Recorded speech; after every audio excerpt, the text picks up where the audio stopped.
Bonjour tout le monde. Bienvenue de retour sur notre chaîne. Avez-vous déjà réfléchi au fait que la vie est comme des montagnes russes émotionnelles? Un jour, nous rions et le lendemain, nous pleurons. Mais pourquoi ces changements sont-ils si importants? Dans la vidéo d'aujourd'hui, nous allons explorer comment les phases de joie et de tristesse sont essentielles à notre développement. Comment chaque larme et chaque sourire nous façonnent et comment nous pouvons trouver la force de continuer, même lorsque le chemin semble plus difficile. Préparez-vous donc pour un voyage de connaissance de soi et d'inspiration. Parce que, tout comme le désert n'est pas un endroit pour vivre, les difficultés que nous affrontons ne sont que des étapes d'un long voyage. Découvrons ensemble comment transformer chaque défi en une opportunité de croissance. Restez avec nous jusqu'à la fin et n'oubliez pas de liker, partager et vous abonner à la chaîne. Allons-y. Si vous souriez aujourd'hui, vous pleurerez probablement demain, car aucun sourire n'est éternel. De même, si vous pleurez aujourd'hui, demain vous pourriez sourire, car les pleurs ne durent pas éternellement. Le problème est que nous prolongeons ces phases. Quand nous sommes heureux, nous voulons que ce bonheur dure pour toujours. Et quand nous sommes tristes, nous amplifions tellement la douleur qu'elle semble ne jamais vouloir partir. Il y a des moments dans la vie où nous devons lutter de toutes nos forces pour maintenir quelque chose ou résister, et d'autres où il faut simplement laisser aller.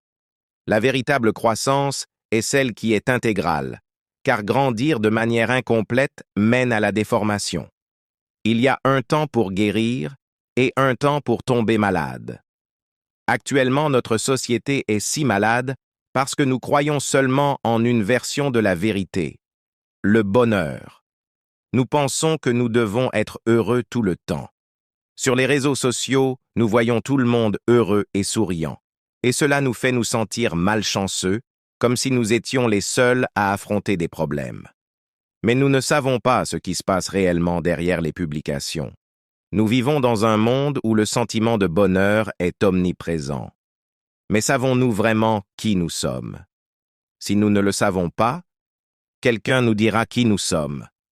Tout se résume à notre capacité à supporter. Lorsque nous pensons que nous ne sommes préparés qu'au bonheur, nous nous sentons misérables et hors de contexte lorsque les difficultés surgissent. Je crois que les problèmes ne viennent pas pour nous détruire, mais pour nous renforcer. Comment un vainqueur peut-il lever le drapeau de la victoire sans compétition? Comment Dieu peut-il être le Dieu de la délivrance si nous n'acceptons pas la possibilité d'être prisonniers? Comment peut-il être le Dieu de la guérison si nous n'acceptons pas de tomber malades? Comment peut-il être le Dieu de la paix si nous n'acceptons pas de faire face aux guerres? Comment peut-il être le Dieu de la prospérité si nous n'acceptons pas de faire face aux crises financières? Et comment peut-il être le Dieu de la famille si nous n'affrontons pas et n'aimons pas notre famille même dans les moments difficiles? Si nous n'acceptons pas les phases de fatigue, comment peut-il être le Dieu du renouveau? Si nous n'acceptons pas les moments où nous sommes à terre, comment peut-il être le Dieu qui nous relève?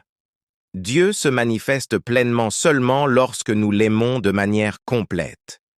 Les phases de la vie oscillent pour que nous puissions grandir et nous développer. Retirez de votre vie les moments de pleurs et d'humiliation, et voyez comment cela vous rendrait faible et naïf aujourd'hui. Sans les chapitres amers, nous ne mûririons pas. Nous ne développerions pas de sagesse et de discernement. Accepter le bien de Dieu sans accepter le mal, c'est refuser d'apprendre et de grandir. Comme Job l'a dit, l'Éternel a donné, l'Éternel a repris, que le nom de l'Éternel soit béni. Aussi absurde que cela puisse paraître, il y a une grande différence entre traverser les épreuves de la vie en se plaignant et en se livrant au découragement et les affronter en remerciant et en rendant grâce à Dieu. Le même soleil brille pour nous tous et Dieu nous donne la même opportunité chaque jour. Nous avons 24 heures identiques, le même air à respirer. Personne ne sera heureux tout le temps, tout comme personne ne pleurera tout le temps. Le désert ne sera jamais un lieu de résidence. C'est quelque chose que nous devons traverser, peu importe sa longueur ou ses obstacles. Les luttes que nous affrontons maintenant vont passer, et ceux qui ne luttent pas aujourd'hui affronteront leur propre bataille demain. Il y a un temps pour sourire et un temps pour pleurer.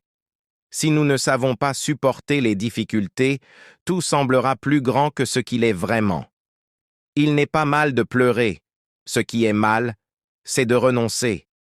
Souvenez-vous que tout a son temps. Il y a un temps pour sourire et un temps pour pleurer, un temps pour lutter et un temps pour se reposer. Et dans chacun de ces moments, il y a une leçon à apprendre, une force à découvrir. Continuez donc à marcher, même lorsque le chemin semble difficile, parce que la véritable beauté de la vie réside dans sa diversité et dans les nombreuses façons que nous trouvons pour grandir et prospérer. Si vous avez aimé cette vidéo, laissez votre like, partagez avec ceux qui ont besoin d'un mot d'encouragement et abonnez-vous à la chaîne. Continuons ensemble dans ce voyage d'apprentissage et de dépassement de soi. À la prochaine, tout le monde!